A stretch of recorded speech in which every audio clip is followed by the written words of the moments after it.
Assalamualaikum kawan, selamat datang di Kayu Lara. Inilah tempat yang disebut dengan berbagai nama.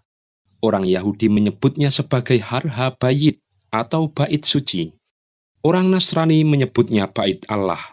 Sedangkan orang Islam menyebutnya sebagai Masjidil Aqsa, Masjid yang jauh, atau Baitul Maqdis. Sejarah agama Samawi, yaitu Islam, dan dua agama lain, yaitu Yahudi dan Kristen, memang tidak bisa lepas dari tempat ini. Bahkan bagi orang Yahudi, ini adalah tempat yang paling suci. Sedangkan bagi orang Islam, ini adalah satu dari 3 masjid suci, dan merupakan kiblat pertama. Kompleks suci yang juga disebut Al-Haram Asy-Syarif atau Temple Mount ini berdiri di kota Yerusalem, atau Darussalam, tanah yang juga disucikan sekaligus diperebutkan 3 agama. Yerusalem berarti negeri yang damai, tapi ironisnya dari dulu sampai sekarang konflik terus bergejolak di sana. Bait suci ini dibangun secara sederhana oleh Nabi Yakub alaihissalam. Dalam hadisnya Rasulullah Muhammad Shallallahu alaihi wasallam mengungkapkan bahwa pembangunan Baitul Maqdis atau Masjidil Aqsa ini dilakukan 40 tahun setelah Nabi Ibrahim membangun Ka'bah atau Masjidil Haram di Mekah, yang merupakan tempat ibadah pertama di bumi, yang awalnya diinisiasi Nabi Adam alaihissalam. Pembangunan Bait Suci atau Bait Allah secara megah dilakukan oleh Nabi sekaligus Raja yang kaya raya, yaitu Sulaiman alaihissalam. Orang Israel atau Yahudi mengenal bangunan ini sebagai Bait Suci pertama. Orang Islam menyebutnya sebagai Masjidil Aqsa. Masjid artinya tempat bersujud. Dalam keyakinan Islam, semua nabi membawa agama tauhid atau Islam dan beribadahnya berupa sujud. Walau namanya waktu itu bukan sholat, namun sampai sekarang masih ada aliran Yahudi dan Nasrani yang ibadahnya mirip sholat. Bangunan ini bertahan sampai tahun 586 sebelum Masehi, sebelum dihancurkan oleh bangsa Babilonia yang dipimpin Nebukadnezar. Selain menghancurkan bangunan suci, bangsa Babilonia juga mengusir bangsa Israel dari Yerusalem. Lalu pada tahun 536 hingga 513 sebelum Masehi, bangsa Israel yang kembali dari pembuangan membangun kembali Bait Suci yang oleh orang Yahudi dikenal sebagai Second Temple atau Bait Suci kedua. Lalu Herodes Agung merenovasi pada tahun 19 sebelum Masehi. Tetapi bangunan suci ini kembali hancur di tangan bangsa Romawi pada tahun 70 Masehi. Versi lain, orang Yahudi sendiri yang menghancurkan agar bangunan suci itu tidak tercemar oleh bangsa Romawi. Pada tahun 530 Masehi, Kaisar Justinianus membangun gereja di lokasi itu untuk Bunda Maria. Namun dihancurkan oleh Kaisar Khosrau II pada awal abad ke-7 Masehi. Pada tahun 637 Masehi, pasukan Islam mengambil alih Yerusalem dari penguasaan Bizantium. Khalifah Umar bin Khattab kemudian masuk Yerusalem dan menuju ke lokasi Bait Suci. Ternyata yang didapati adalah lautan sampah.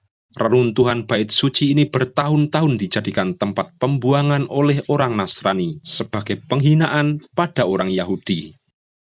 Lalu Khalifah Umar dan pasukan Islam membersihkan tempat itu dan membangun kembali Baitul Maqdis. Sebab inilah Masjidil Aqsa salah satu masjid tersuci tempat Rasulullah Mi'raj dan kiblat pertama umat Muslim. Pada tahun 687 hingga 691 Masehi, Khalifah Bani Umayyah Abdul Malik bin Marwan dan anaknya Al-Walid bin Abdul Malik membangun kembali Baitul Maqdis. Tapi Masjidil Aqsa ini hancur tahun 746 Masehi karena gempa.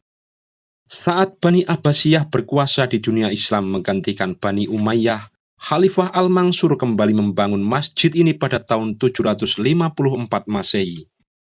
Ternyata gempa terjadi lagi pada tahun 1033 Masehi. Lalu pada tahun 1034 Masehi, Khalifah Fatimiyah Ali Az-Zahir merenovasinya kembali. Setelah Paus Urbanus II menyerukan perebutan kembali tanah suci dan terjadi perang salib, Yerusalem lalu dikuasai oleh pasukan salib pada tahun 1099 Masehi.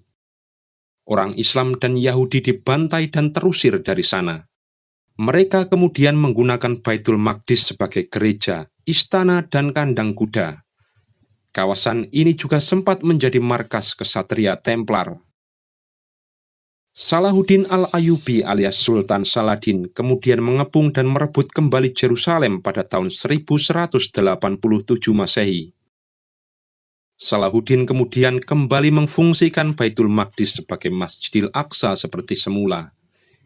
Dia juga kembali memperbolehkan orang Yahudi, Nasrani tinggal dan beribadah di Yerusalem, sebagaimana yang dilakukan penguasa Islam sebelumnya. Hal yang tak pernah dilakukan penguasa Yahudi ataupun Nasrani.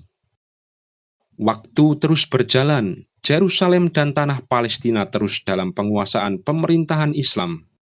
Sampai akhirnya kekhalifahan Turki Utsmani runtuh, lalu tanah Palestina dikuasai oleh otoritas Britania. Saat itu, orang Yahudi yang dibantai di Eropa dan wilayah lainnya mulai datang mengungsi ke Tanah Suci.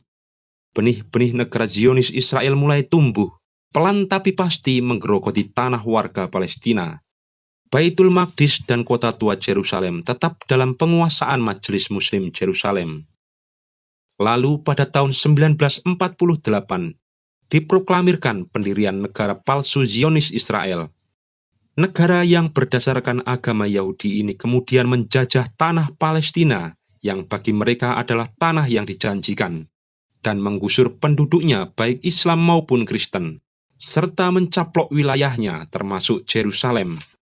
Pembagian wilayah dan peringatan dari Perserikatan Bangsa-Bangsa pun tidak diindahkannya. Salah satu yang terus coba dikuasai oleh Israel adalah Baitul Maqdis atau Masjidil Aqsa. Israel dan kelompok Yahudi radikal terus berusaha merebut bait suci ini. Meski dalam kesepakatan internasional, status quo Masjidil Aqsa adalah milik Muslim dan berada di bawah otoritas Wakaf Jordania. Dalam status quo ini, umat Yahudi dan Nasrani boleh berkunjung ke bait suci, namun tidak untuk beribadah di dalamnya. Untuk beribadah, bagi umat Yahudi ada tembok ratapan, yang diyakini mereka adalah sisa dari bait suci. Namun oleh orang Islam diyakini sebagai tempat Rasulullah memarkir burak kendaraan beliau saat Isra Mi'raj. Setelah melalui pengkajian dan perdebatan berbagai ahli sejarah dan lainnya yang mewakili Israel, Palestina, dan pihak lain, Organisasi Persatuan Bangsa-Bangsa untuk Pendidikan Ilmu Pengetahuan dan Budaya, UNESCO, telah memutuskan Baitul Maqdis atau Masjidil Aqsa sebagai warisan budaya Islam, situs suci sekaligus tempat ibadah umat Islam. Meski dalam praktiknya polisi dan tentara Israel terus mengontrol tempat tersebut, kesepakatan bersama mempertegas bahwa tidak ada larangan beribadah di Al-Aqsa bagi seluruh Muslim. Tetapi Israel bersama ribuan aparat dan golongan Yahudi garis keras pernah menunjukkan simbol menguasai Masjidil Aqsa dan membuat kisruh di sana pada tahun 2000 hingga memicu intifada kedua. Sebelumnya, saat Israel berhasil mencaplok Yerusalem, pasukan Israel juga sempat mengacak-acak kompleks Masjidil Aqsa dan Mushola Qibli, serta membakar mimbar Salahuddin al-Ayyubi. Lalu mengapa orang Yahudi ngotot ingin menguasai Baitul Maqdis? Karena mereka ingin membangun bait suci ketiga di atas Masjidil Aqsa. Tentunya dengan meratakan lebih dahulu Masjidil Aqsa. Sudah ada banyak organisasi di Israel yang membidangi masalah ini dan sudah menyiapkan rancangan bangunannya dan strategi mendirikannya. Maka hari ini dan ke depan, Israel dan Yahudi garis keras tidak akan berhenti merongrong Masjidil Aqsa sampai bait suci ketiga mereka berdiri. Di sisi lain, umat Islam juga tidak akan berhenti menjaga Masjidil Aqsa, masjid suci mereka.